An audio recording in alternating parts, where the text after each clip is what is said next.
Hi, ek is Kitty Lamprecht en ek is jou fisioterapeut. Dit is net voor jy jou chirurgie en jy gaan 'n dekompressie kry. Nou voor ek dit en ek weet dokter Lamprecht het dit verduidelik, maar voor ons jy weet weer dit verduidelik, wil ek net bietjie met jou praat oor die rug. En die rug baie basies het twee kolomme. En op jou voorste kolom is daar 'n kussentjie. Nou 'n kussentjie is soos 'n ballonnetjie met jelly in. En hy het 'n randjie wat 'n ligament is met 'n sagte binnekant.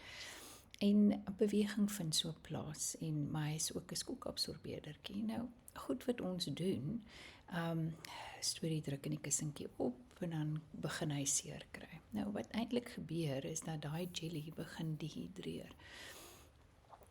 Die jelly is nie net 'n skokabsorbeerder nie, maar dit voed ook die kraakbeen van die wervel. Soos wat die jelly dehidreer, begin die wervel se kraakbeen ook verweer.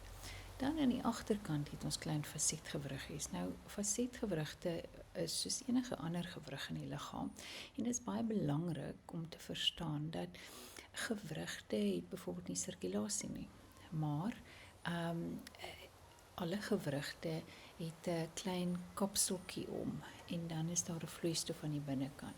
En soos wat ons beweeg, skep die vloeistof aan die binnekant van die gewrig sirkulasie. En dit voed ook. Dit is maar soos grease in jou kar. So dit maak seker dat daai benige punte mooi kan beweeg. En nou maak ons ouer raak verweer dit. Nou beide van daai twee tipes verweer maak dat die wêreltjie nader aan mekaar beweeg en as die diskus dehidreer, maar ook die fasetgewriggie, soos wat sy kraakbeen verweer, begin sy ligamente verdik en dan maak hy die kanaal nou. So wat gaan dokter Lamprecht doen? Wel, hy gaan van agter af ingaan. En dan gaan hy basies 'n klein venstertjie in die been maak om in die kanaal in te kom en dan gaan hy die kanaal vir jou net bietjie wyer maak. En so kry ons dat dan nou die rugmurg op die spinaalkoord en die senuwees dan meer spasie het. Het is belangrik om te verstaan dat dit verander nie aan die struktuur van die rug nie en dit maak hom ook nie onstabiel nie. So ons kan onmiddellik begin beweeg. Ek kan net vir jou sê dat dit is nogal 'n seer operasie. So meeste pasiënte wanneer hulle wakker word is seer. Vir die eerste paar ure is dit goed om op die rug te lê, vir ten minste 4 ure, dit gee kompressie op die wond en dit verhoed dat dit baie swel.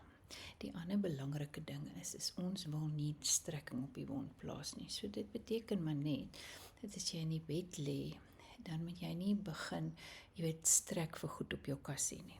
So jy kan draai na 4 ure op jou sye, jy kan rustig op jou sye lê en die belangrikste is om te doen wat op daai stadium vir jou gemaklik is vir jou nek. Jou voete maak keer niks, so ons moet hulle beweeg. Jy kan ook regop sit, so jy hoef nie plat te lê nie.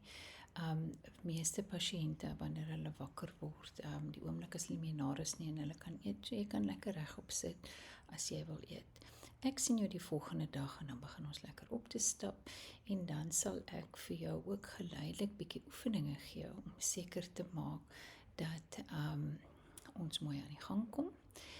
Die ander ding is ek bring dan ook vir jou so warm jakkie wat jy opsit, wat net help met die spierspasma, want omdat ons van agter af ingaan, daai spiere is baie geneig in die nek om in spasma in te gaan. Dit is belangrik dat jy tog jou pynmedikasie neem, want ons wil hê jy moet so gemaklik as moontlik wees. Ek sien uit om jou te ontmoet en baie sterkte.